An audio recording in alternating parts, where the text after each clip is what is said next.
Hello viewers, I'm Philomena Robertson. Welcome to another edition of BVI Forward TV. It's a monthly television program produced by the Financial Services Implementation Unit in collaboration with the Department of Information and Public Relations. BVI Forward TV is part of the Awareness and Education Campaign designed by the FSIU in keeping with the BVI Forward initiative to engage the population. Our goal is to create greater awareness of financial services and to ensure that every resident of the BVI makes a personal connection to the industry. In today's program, we focus on the subject of regulation.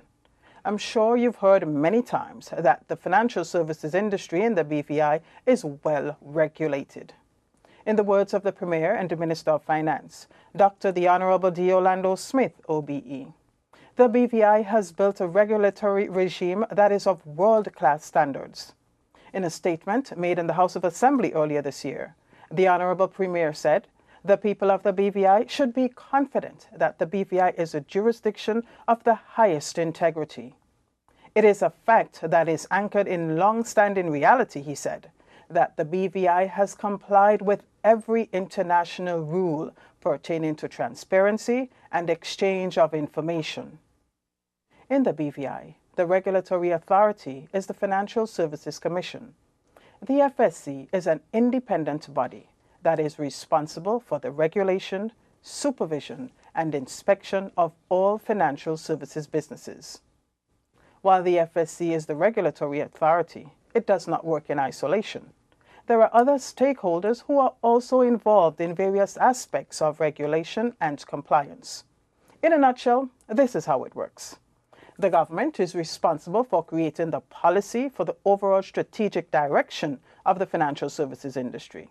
The FSC, as the regulatory authority, then determines what regulation is necessary to achieve that policy direction and enforces it, while the industry players are the ones engaging in daily processes such as Know Your Client or KYC to ensure that they are in compliance with established regulation.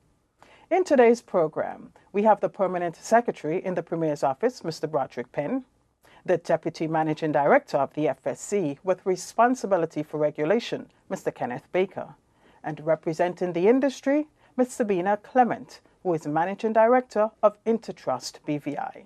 Ms. Clement is also one of the BVI Forward endorsers. Welcome, lady and gentlemen. Mr. Baker, I'll start with you. As a representative of the regulatory authority, can you start a discussion by providing a more detailed explanation of the concept of regulation and why it is important? Okay, thank you for that question. Regulation, in essence, is the enactment of legislation, then the implementation of that legislation, then the whole concept of then enforcing the regulations to ensure compliance. And then the Commission is responsible for ensuring that the regulations is implemented as intended. Now, it's important because we operate in a global environment, and in that environment, there are established international standards by which we should play. And we have to make sure that the activities that we conduct comply with those international standards. Because on a regular assessment, just as children are tested in school, we are tested to ensure that we are complying with the established international standards. Okay, so you perform in the local space, but you have to meet the international rules of the game. That's correct. Okay. I think that has given us a clearer understanding of the concept of industry regulation. What I want each of you to do now is to provide a detailed description of the role, Mr. Penn, in your case, of the government, Ms. Clement of the industry, and you, Mr. Baker, from the FSC perspective, the specific roles of your different agencies in the concept of regulation. Okay, thank you, Ms. Robinson. I think it's important to say from the outset that government does not regulate. Often people think that government regulates, and it's important to recognize that that's effectively a default function to the Financial Services Commission. What we do is we set the policy direction for regulation, and invariably it involves financial services regulation. Perhaps, to put it succinctly, the key role that government plays as it relates to regulation is that we are the executive branch that makes the decisions in terms of passing the laws, invariably through Cabinet and then on to the Legislative Council. So I think in a nutshell, that's a role that government plays. We set the policy direction and we act as the executors to be able to pass the laws. Okay. Ms. Clement, from an industry perspective? Certainly. Well, from the industry side, we are actually the ones who are then responsible for taking the policies created by the government that's translated into the regulations put in place by the FSC. And we then have to understand and implement that into our everyday policies and procedures in delivering services to the clients. So in other words, we are the ones who actually bring all of this together and actually make it happen from a practical perspective. And that gives us the role of sort of gatekeepers to the industry. So we're the ones standing guard at the gate, putting these policies in place, ensuring who gets through the gate, who doesn't, and if there is a threat, that we sound the alarm to ensure that that person does not get in, and we report back to the various agencies. So we actually are the hands-on aspect of all of the regulation that's in place. Right. Mr. Baker, you started by giving us, that broad definition of regulation and how it works. Now, tell us a bit more of the role of the FSC in all of this. Well, let me start by saying there are two aspects of regulation. One is, we sometimes use the word regulation and legislation interchangeably. One is product regulation or legislation, and the other one is prudential regulation and legislation. Now, once the government makes a decision to, or the policy decision to implement certain legislation, that then is passed on to the Commission, who then goes about the process of drafting the framework of what the legislation should contain in it. Once that is done, it goes back to the government, and it goes through the enactment process. It goes to the cabinet process and to the House of Assembly. Once the legislation is then enacted, then the Commission is then charged with the implementation of that piece of legislation or regulation. And once implemented, at some point in time, we then go back and check with the industry to ensure that they are implementing it in accordance with the expected outcome. Now, on the product legislation or regulation, that emphasis usually comes from the industry, the private sector. They're the ones who determine what new product legislation should be implemented. It then goes to government, and the process continues.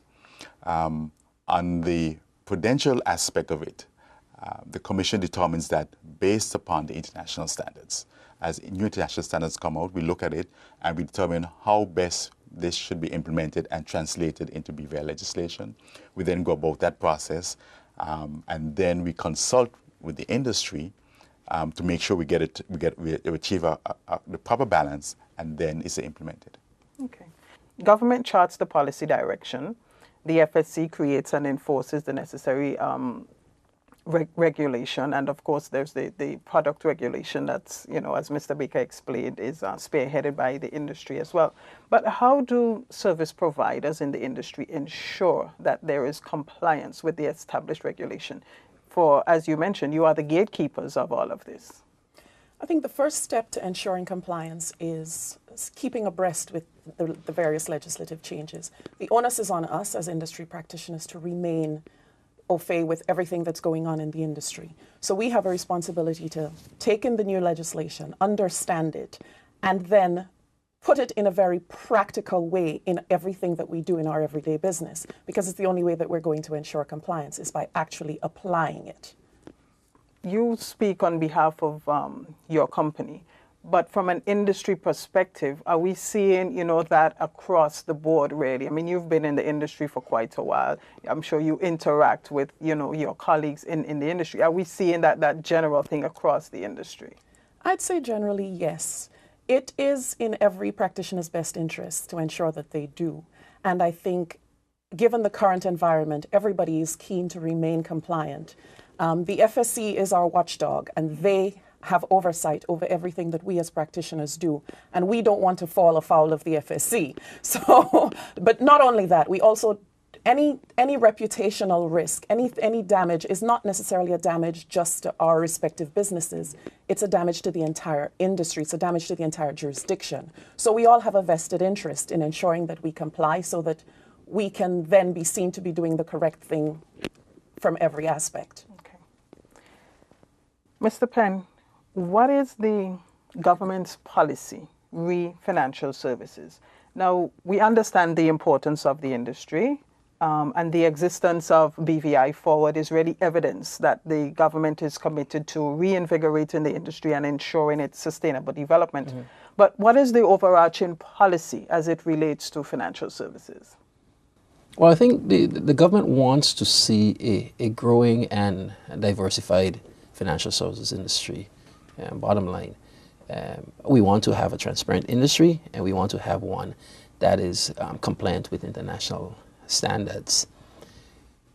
We want the industry to be grown and diversified in a way where it continues to benefit Virgin Islanders.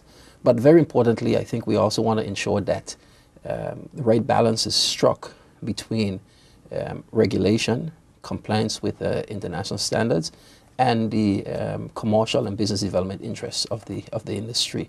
Because unless we strike that balance, we won't be able to achieve the type of growth, diversity, and benefits to Virgin Islands as we're seeking to desire. Okay.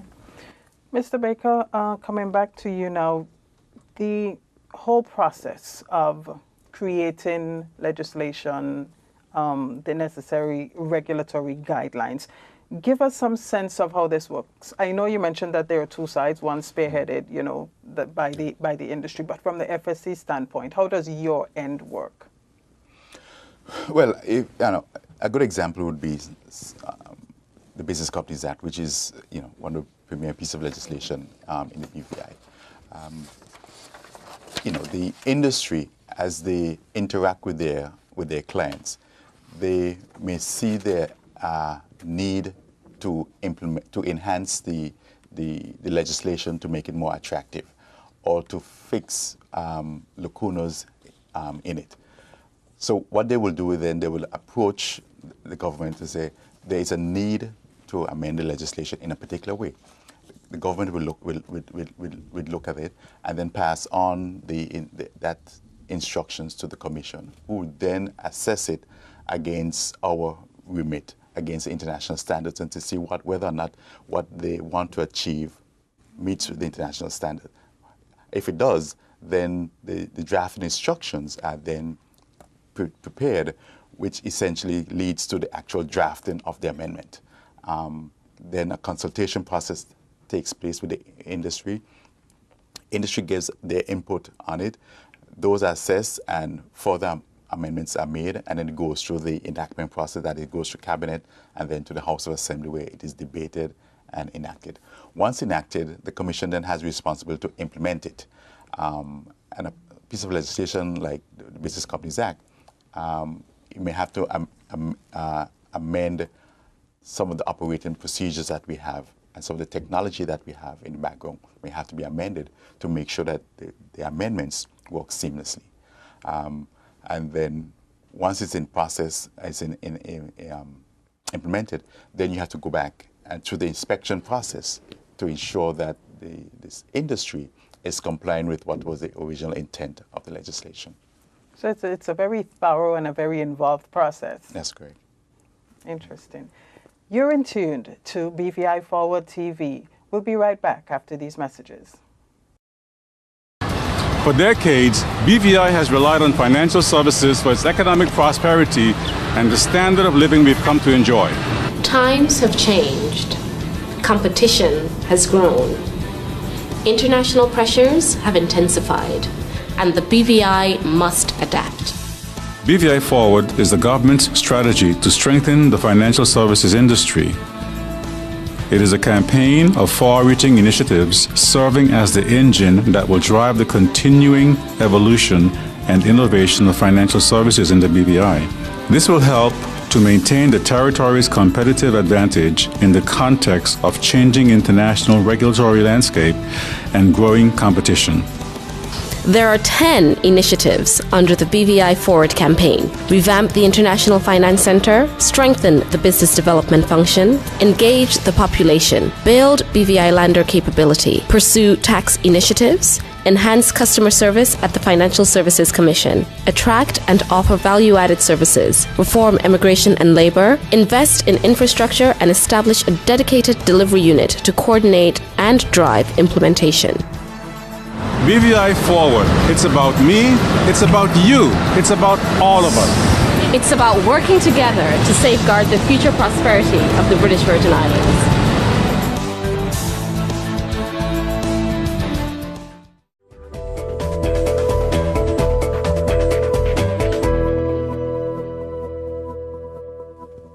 Welcome back to BVI Forward TV. I'm Sabinah Robertson, and with me today we have the Permanent Secretary in the Premier's Office, Mr. Brodrick Penn, Ms. Sabinah Clement, Industry Representative, Managing Director of Intertrust, the BVI, and Mr. Kenneth Baker, who is the Deputy Managing Director of the FSC with responsibility for regulation. And today, the subject on BVI Forward TV is regulation. If you're just joining us, do stay with us. There's lots more to talk about.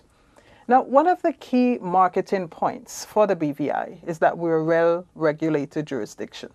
I mentioned that, in my opening statement, the Premier, I quoted, the Premier in saying that. I mean, it's a key selling point for us. But what does that really mean? What should the ordinary person get from that statement? Saying that we're well-regulated, to me, means that we have all of our regulation and all of our legislation has come under scrutiny from all of the international agencies and has actually satisfied and passed muster. So we have the right regulations in place. We have the right laws in place to ensure that the industry is well run. But also we have a proper structure in place on the ground to ensure that it does actually run the way it is legislated. So we have the FSC and we have the Financial Investigation Agency as a reporting authority, as well as the industry practitioners who all have a role to play in this regulatory space and in ensuring that the industry is well run. But I think more importantly is the fact that we constantly are looking ahead. We're constantly looking at changes in the environment, and we're adapting our legislation to suit. And I think that is one of the key components of being a well-run jurisdiction. Okay, gentlemen, anything to add? I think Sabinah is exactly right. She actually sounded like a regulator and a government official.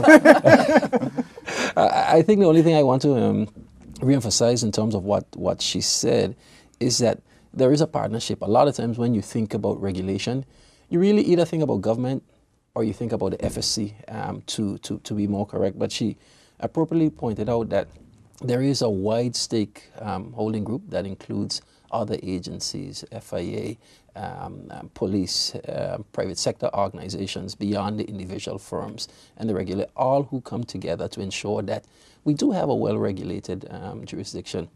And, sometimes people question why we always say it. It's a fact. So we should say it.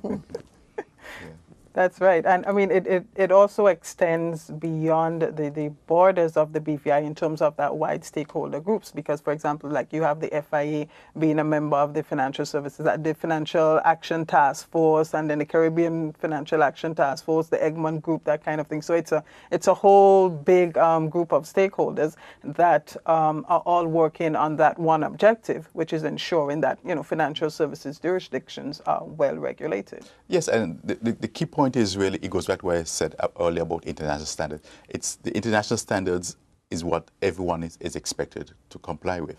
Now, individual jurisdictions will translate those international standards into domestic legislation. And how well you translate them into your domestic legislation and how well you implement them is a reflection of your assessment, that is your test, at a certain point in time. And we have, over the years, been very good at doing that. We've understood the international standards, we have translated them into domestic legislation, we've implemented them according to the expectations, and then assessors have come in, it is an independent organization and looked at what we have done and found that we have done it according to expectation. We have had a very high marks in that subject. So it's not just a matter of us, that is the jurisdiction determining we need this piece of legislation. It's usually driven by changes in international standards, which we then implement through domestic legislation. And I suppose an important piece to add is that when those assessment takes place, whether by the international standard setters or internally, once gaps are identified, we move very, very quickly to try to remedy those gaps. And I think that's an important aspect of being well regulated, being able to have the flexibility and the nimbleness to correct where there are deficiencies. And it's something that the BVI does very well. Okay. And I mean, we are leaders in the industry, right? Yes. We have so many others looking to us. Lots of competition, but we stay ahead of the game, don't we? That's correct. Now, what are the key pieces of legislation, that are critical, you would say, to having this well-regulated jurisdiction that we have? You mentioned the BVI Business Companies Act. I think that's the basis on which all of this emanates from. Are there any other key pieces of legislation? Well, I think to start off, really, the most important one for us as the FSC is the Financial Services Commission Act. We usually refer to it as an umbrella in legislation because it creates the commission and it creates the powers that the commission has to exercise. Two of our important functions really is a licensing process. That is how we allow new service providers into the industry. And then you have the enforcement process. How do we take corrective actions when things go wrong? So the Financial Services Commission Act is one of the most important pieces of legislation. It gives us a lot of the powers that we have. And then you have and you spoke earlier about know your customer. The anti-money laundering regime is very important because that is the mechanism that we use to identify clients and to collect all the information that is needed, that in the event that something goes wrong, we know who is behind a particular account or a particular company. So the Financial Services Commission Act, the anti-money laundering legislation, and then the Business Companies Act, which is what is used to create business companies. Those, I think, are the three most important pieces of legislation that we have in the BVI. Now, the regulatory authority, you regulate, you supervise and inspect all financial services in the BVI. And, we mentioned that there are different facets to this whole concept of regulation and different stakeholders who are involved. And there's an ongoing collaboration between the FSC, the industry, and the government. Can we underscore here the importance of that collaboration? Because the FSC can't do it alone, right? They can regulate the industry, but if the industry is not engaging in the practices that would ensure compliance, then what does the FSC regulate, right? And if the government does not set the policy direction, then where are we going? What direction are we going? What path are we following? So let's underscore the importance of all of these groups working together for that single common purpose of ensuring that the BVI is a well-regulated jurisdiction. It's one of the strengths that our industry has been built on. I think if you look at a number of our Mackin literature, it actually talks about this public-private sector partnership that exists. And the three stakeholding groups that you mentioned are probably the three most important in that grouping. From the perspective of the regulator and government, the collaboration is absolutely key.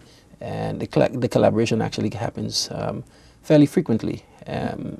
Every Monday morning, sometimes Tuesdays, the highest levels of the commission sits with the highest levels of government to talk policy, strategy, and discuss current and ongoing issues. That is a type of forum within which our policy begins to then get translated on an informal basis to the regulator, and it's actually quite important that we have that dialogue. Of course, there are more formal channels in terms of the regulator reporting to the government regularly. I know very often there are meetings at least once a quarter between the regulator and government, and then there are other established mechanisms where the regulator updates, engages the House of Assembly, either in an informal setting or through a special committee. So there is a very strong collaborative effort between the government and the regulator. And very similarly, there is a very strong collaborative effort between the government and the industry. But I'll probably let Ms. Mason elaborate on that.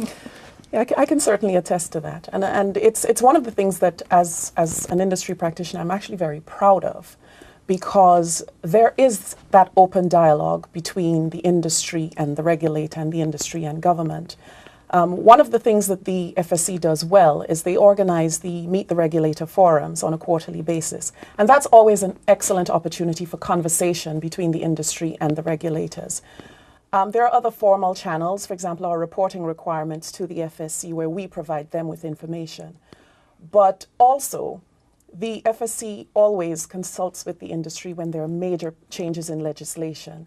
And I think that is very important, because not only does it engender a spirit of teamwork in coming together and ensuring that the legislation is right, but it gives the opportunity to have that legislation vetted from various different angles, because how a regulator will look at something from their perspective may differ from the practicalities of implementation from a practitioner's perspective. So that collaboration is absolutely critical to ensuring that we get it right. And I think that we've actually done very well in that regard. Now, one of the things I should mention, and I think you mentioned it earlier in your opening remarks, is that the Commission is an independent authority, but it's not a law unto itself. Okay? And then Mr. Penn spoke about the regular meetings from a policy perspective. So what happens is the government determines the policy. Now, from a practical perspective, the Commission makes the determination whether or not to allow a player into the market or not. The government cannot determine that. But the government can determine from a policy perspective they want to move in a certain direction.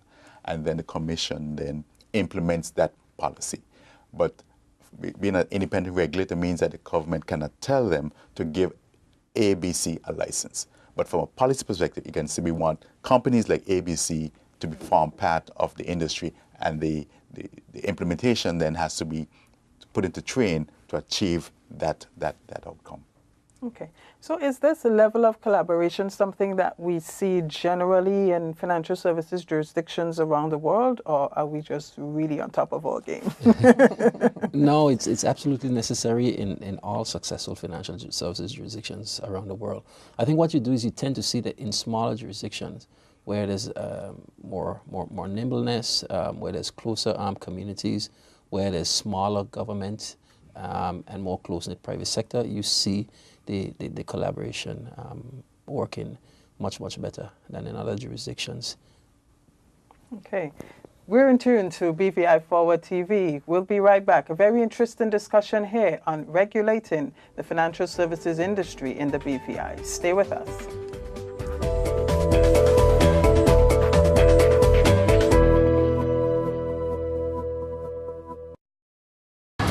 For decades, BVI has relied on financial services for its economic prosperity and the standard of living we've come to enjoy.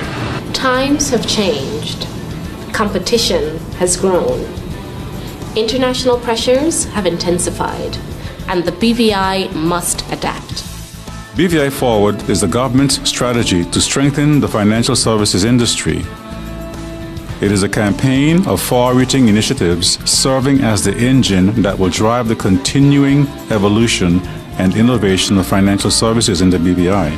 This will help to maintain the territory's competitive advantage in the context of changing international regulatory landscape and growing competition.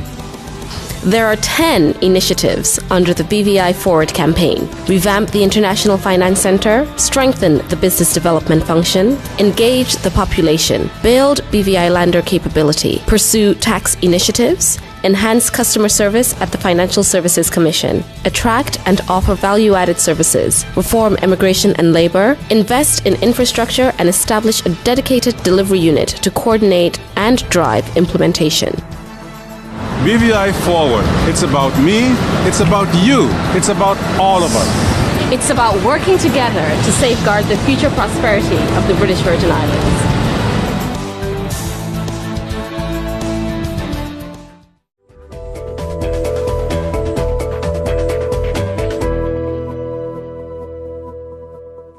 Welcome back to BVI Forward TV. We're discussing today the regulation of the financial services industry in the BVI. My guest today, Permanent Secretary in the Premier's Office, Mr. Brodrick Penn, the Deputy Managing Director of the FSC, Mr. Kenneth Baker, and the Managing Director of Intertrust BVI, one of the BVI Forward endorsers, Ms. Sabinah Clement.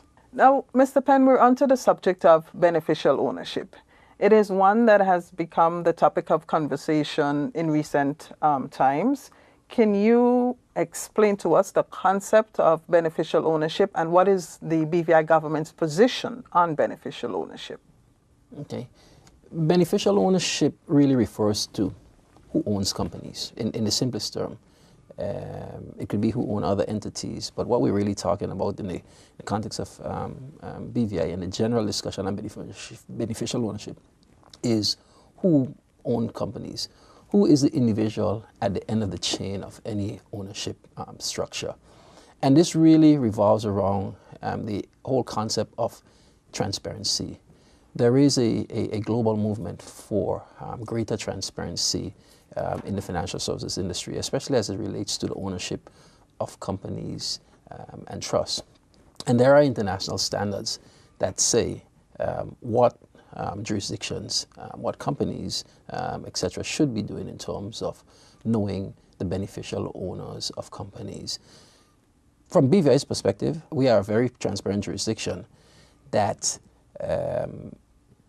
we know who owns our companies. We comply with the international standards in relation to the beneficial ownership of companies. And it's something that we're proud to say and something that we're always repeating. Now, we have been regulating financial services for the past 30 years or so. And we've seen a number of evolutions in our regime. What we've done recently is try to make our regime more efficient in terms of the sharing of beneficial ownership information.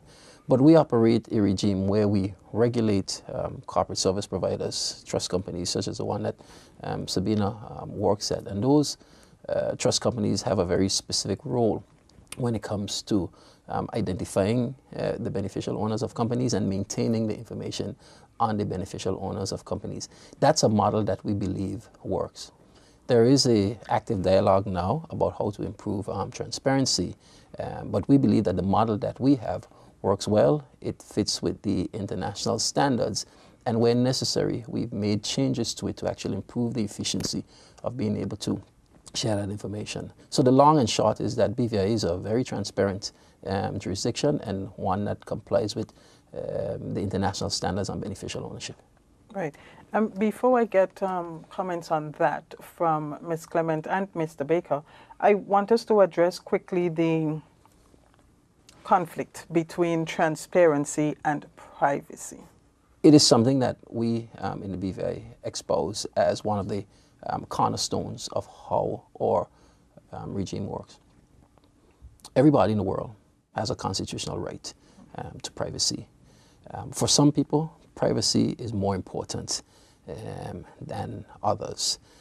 There are people that use BVI structures that require privacy or greater privacy because of a number of reasons. Safety reasons, trying to protect their intellectual property, trying to protect their own lives, for succession planning, etc. A number of things why privacy is actually important. On the other hand, there must be transparency. There must be transparency, particularly as it relates to being able to share information with law enforcement and competent authorities. So on the one hand, because people have an inherent right to privacy, and there are a number of legitimate reasons why people want that privacy, we appreciate that we need to have a regime that has that embodies within it. But on the other hand, we don't want to protect or be private with people of nefarious character. And that's why we think it's important that within the context of law enforcement, competent authorities such as tax authorities and regulators we should have the right level of transparency to be able to share information either internally, domestically, or externally. So it's really about having a balance to both of those things. Excellent. I think we've clarified that conflict there that has also, been part of the conversation whenever you speak of beneficial ownership. And now I'll go to Mr. Baker and Ms. Clement for the industry and the FSC perspective on the subject of beneficial ownership. Well, from the FSC's perspective, access to beneficial ownership information has always been something we achieve because and that is what the AML legislation, anti-money laundering, is about. It's knowing who your customers are. What has recently changed is the requirement to have all that information on island in the BVI, but we have always had access to the information. Whenever a request are made, certainly from another competent authority, we have always been able to access that information and pass it on. Now, the model in the BVI is that we have the business is essentially segregated in two camps. One is end-user business, where the ultimate user of the companies have a relationship with a trust company in the BVI. The other model is where they can have that relationship through an intermediary, that's a third person who is not in the BVI. And so historically, the information with respect to end users has always been in the BVI. The information with respect to introduced business, as is normally referred to, has not always been in the BVI. But what has changed with the recent amendments is to require that information to be kept in the BVI as well. Okay, so it's just basically having that information right at your correct. fingertips, Yes. in the event that there is a request from a competent authority. That's correct. Yes. Ms. Clement, the industry perspective on beneficial ownership? Yeah, from our perspective, I mean, transparency is a good thing. We're not going to argue that. We are pro-transparency, but like Brodrick mentioned, we need to ensure that we strike that balance and ensure that while being transparent, that we're actually maintaining people's right to privacy, because that is an inherent right. We as practitioners, like Ken says, we have maintained the information by and large where it is a direct relationship. And for those of us with introduced business, there's always the ability to have access to that information. And with that changing now, everything is now has to be on island. And I think the fact that we have the legislation in place where, if called upon, that we produce that information to a competent authority rather than have it in the public domain open to the world at large, I think that is very dangerous. So I do think that we've actually managed to strike the right balance and that we have the right procedures in place, that we can be transparent but still maintain privacy. And let's face it, the standards that are being imposed on us as far as the beneficial ownership information is concerned, it is disproportionate to those very nations who are pushing the agenda. Now, you're a service provider, and of course, you, in all of the guests here today, you would be the one who interfaces with clients on a regular basis. What sort of feedback have you had from clients as it relates to the issue of beneficial ownership? We've had mixed reactions. We've had clients who, quite frankly, are unfazed by it because, particularly institutional and corporate clients, they have sought tax advice in setting up these structures that involve an offshore component, and they are pretty sure that they can stand the scrutiny. They've done the right thing. So a lot of them are unfazed, but there's also a lot of fear. There is fear of people's personal information suddenly being thrust into the public domain.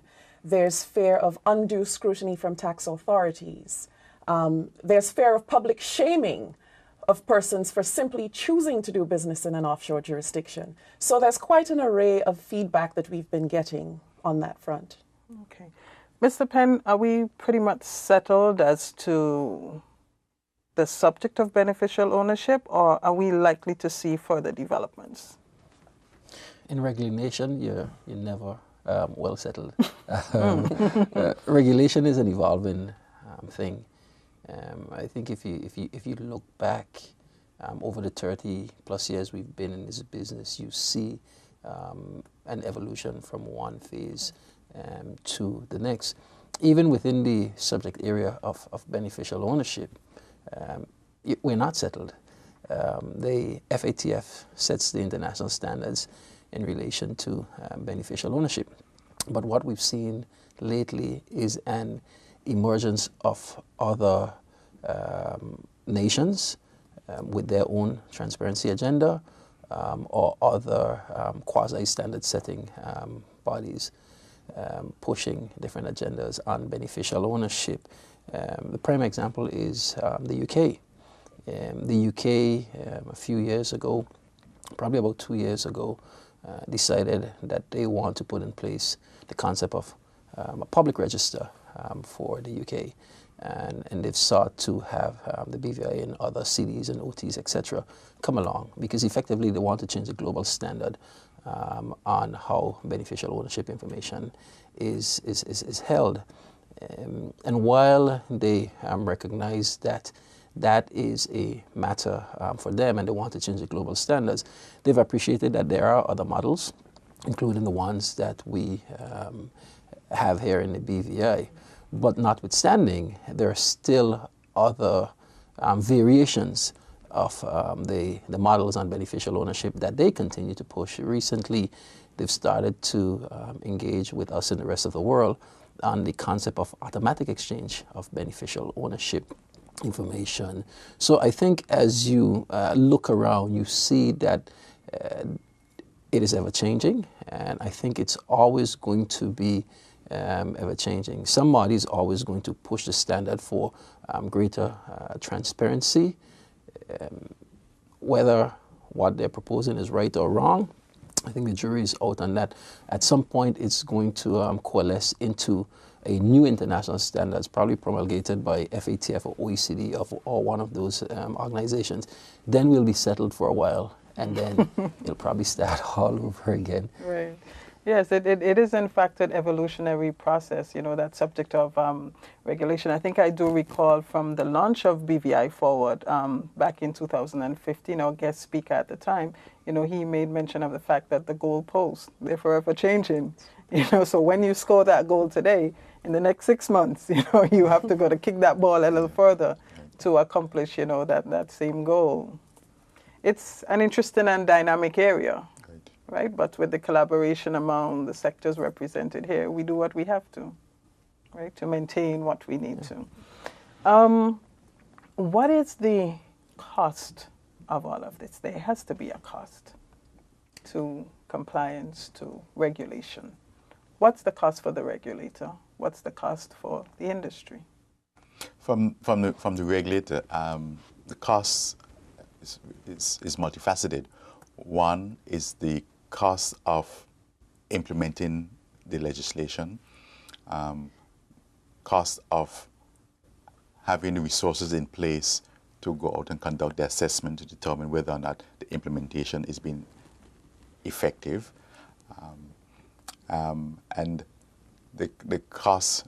There is a cost to the industry to have people in place to do the work as well. So it's a cost all around. We can't escape that.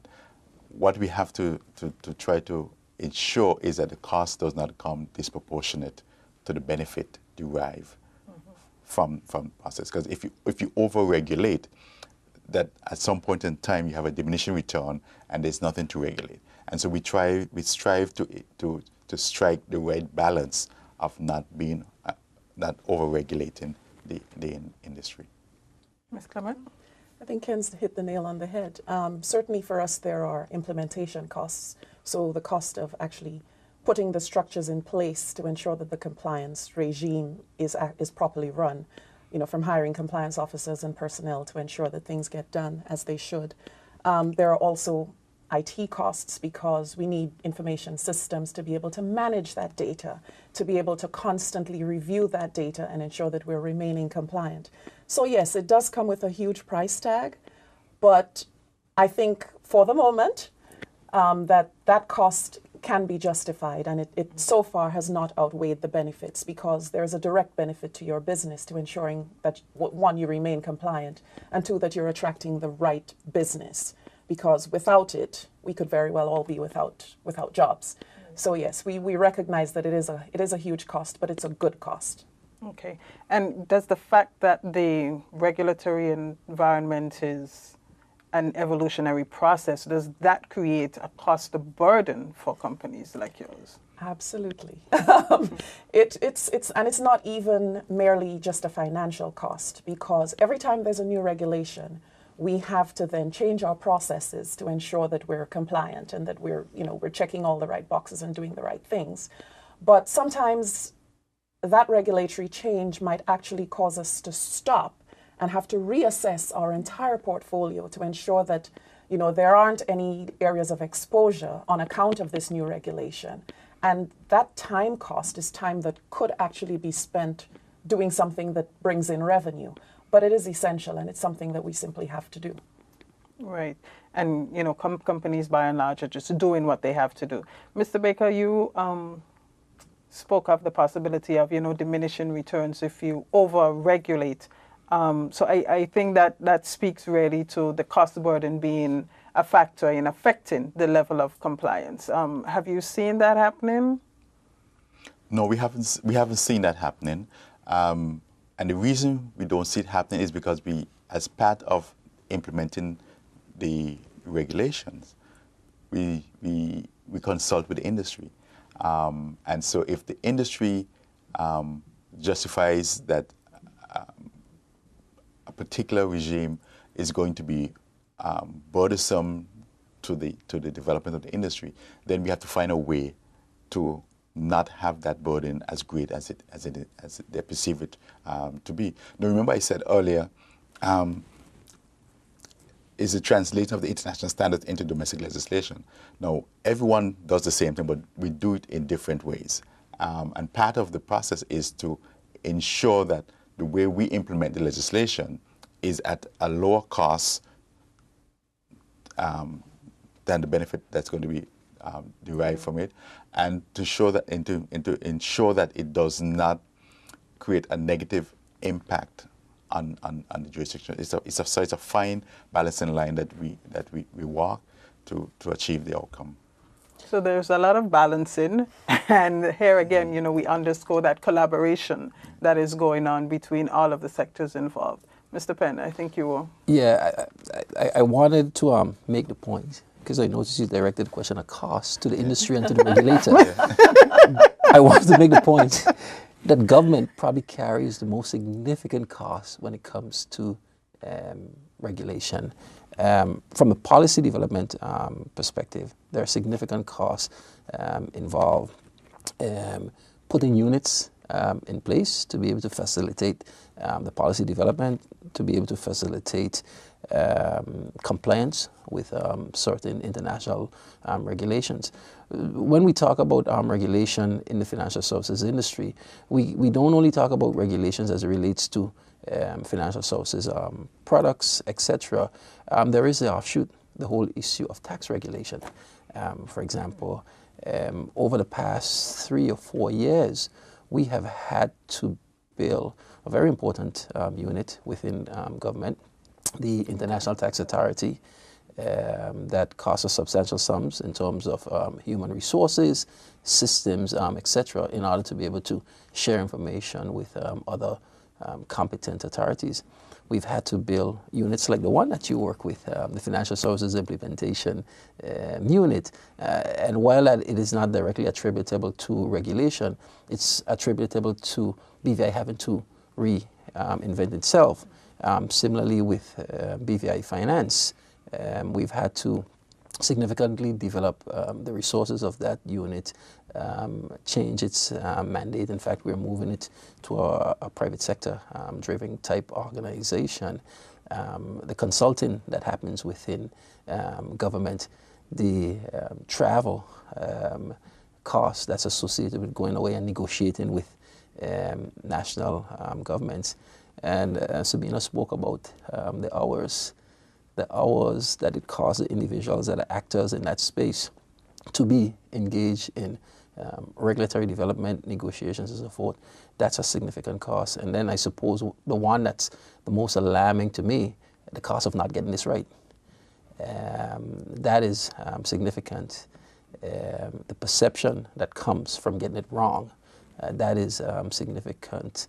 It goes back to Ken's point about the diminishing returns. So I think that there are significant costs to government and the jurisdiction outside of the specific and direct cost to the regulator and companies. Right. So there's obviously, significant cost involved in the whole process, but it's something that we simply can't escape. We can't escape doing what we need to do to be able to survive in the competitive space and ensure that, we have an industry that we can continue to rely on. It has served us well for 30 plus years, so we have to make sure that that continues.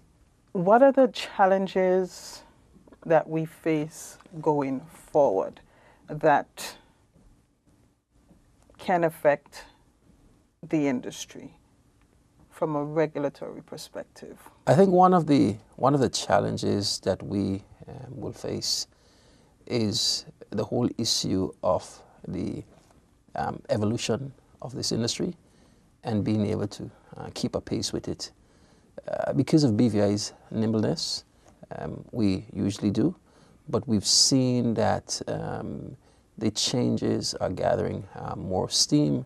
They're coming from different perspectives. They're becoming more multifaceted. And one of the challenges that brings is the human resource capacity to be able to deal with it. Traditionally in the BVI, some of the greatest resources for financial services lies with the Financial Services Commission. As a former regulator, that's where my expertise in financial services developed from. The other side is a client-side expertise that lies within the industry. In government, there's very limited resources in terms of financial services. So for government, I think we are going to have a capacity issue when it comes to dealing with these challenges. That's why it's important for us to have that collaborative approach with the regulator and the industry. I am personally beginning to see a lot of young talent out there that is very engaged on these issues, and I am very hopeful in terms of finding some ways to be able to bring them on board and into government so that we can actually develop capacity within government to be able to fight these issues more effectively, especially where we need to be engaged on the international stage. Okay. Ms. Clement? I certainly agree with that. I think one of the major challenges indeed is the capacity and the depth of that capacity that we have here on island. We know that a huge portion of industry practitioners are from different parts of the world, and that makes for a somewhat transient workforce. And so that in and of itself, while it has its benefits in that you bring in external expertise, it also has its limitations in terms of longevity of that depth of expertise. So I think we certainly need to ensure that we build capacity that is here to stay in order to remain ahead, because it is essentially a game of staying ahead.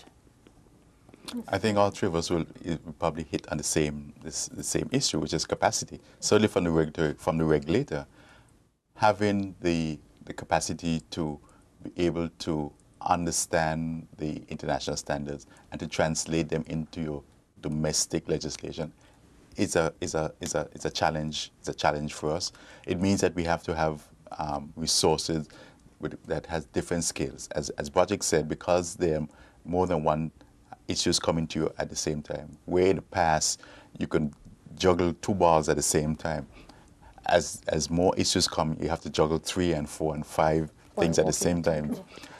It means then that the people you have to negotiate for you cannot be in multiple places at the same time. So you have to develop your resources to be able to deal with issues simultaneously and to be able to translate them into the necessary infrastructure in order to accommodate the developments that we see emerging. Okay. So there are definitely challenges ahead, but I do believe that we're well poised to face those challenges head on. Yes. Yeah. Yes. Are we where we need to be? And if we're not, how do we get where we need to be? Well, I think when the government about a year and a half ago took a critical look at the industry, we recognized that we're not where we need to be. We're not where we need to be because we need to develop what we call greater substance if we are going to survive long term in this industry. Right now, BVI is sort of a product jurisdiction where the business company is a core of what we do, and then the volume of business companies that we do is what sets us apart as a jurisdiction among other financial services jurisdictions. Where we need to get to is a jurisdiction where we have more substance, more people on island working in different capacities, in diversified industries, where we're bringing more value to the financial services that we engage in, rather than simply collecting incorporation fees. And we've began to see a lot of movement in that. I think from Sabinah's side of the business, she would see that we're doing a lot more in terms of value-added work, especially when it comes to private client work, etc. She'll probably elaborate on that. But we need a lot more of that. We need to develop greater expertise so that we can have brick and mortar businesses in the BVI, people that are attracted to come here and physically set up, because there's going to be a lot of add-on and spin-on benefits. And I suppose it is an absolute requirement in terms of legitimizing ourselves globally. When people look inwards and they see that we're a company jurisdiction primarily, a negative perception comes with that. But if we develop greater substance, bring more value added to the table, then we will legitimize ourselves even more within the global financial services space. Okay. I certainly couldn't say this any better. I think Brodrick is absolutely right. We do need to be able to diversify and to offer value-added services because particularly when we compare ourselves to some of the quote-unquote better known jurisdictions, for example, Cayman or Jersey, one of the key differences is exactly that they do have those value-added services. They have the expertise on the ground to be able to provide those services, and that is one of the things that we're lacking. So I think we've taken a step in the right direction in terms of stopping and taking a look at where we are and assessing to see where we need to be. So I think we are on the right track. It's now a matter of implementing those changes to ensure that we get to the next level. Right, and the mere fact that we have BVI Forward in existence, it shows that we are cognizant of where we are and what we need to be doing to get to where we want to be. Precisely. As it relates to financial. And I have to commend the BVI Forward initiative, because what it has done is not simply looked at the industry in isolation, but it has taken on a holistic approach to correcting everything that we've identified that needs to be moved forward. So that's been an excellent initiative. Thank you. Yeah, and I mean, Brodrick and Sabinah is touched on some very key important points. There are some other ancillary services that are equally important. So places like the Financial Investigation Agency, we need to strengthen that to be able for it to continue its mandate. Institutions like the Commercial Court, which is very important to the jurisdiction for settling international disputes. We need to strengthen that as well. Have more judges here in the BVI. The development of the International Arbitration Center, which is another institution which will bring substance to the BVI. You can come to the BVI and have your dispute adjudicated. Helps to strengthen the fact that BVI is no longer just can be considered as a company incorporator, but a place for doing business. Legitimate business. Yes. Well, thank you very much, ladies and gentlemen. That brings us to the end of another edition of BVI Forward TV. It has certainly been a pleasure being your host, and a hearty thanks to my guest today. It has been an enlightening discussion. I hope for you, the viewers, that you've been able to learn quite a bit about regulating financial services in the BVI. Now, the aim of BVI Forward TV It's part of our education and awareness campaign, and we want to ensure that you, the members of the public, develop a better understanding of financial services, and to also enable you to make that personal connection to an industry that is largely responsible for the quality of life that is afforded to us here in the BVI. I am Sabinah Robertson. Thank you again for joining us, and be sure to tune in to BVI Forward TV again in the future.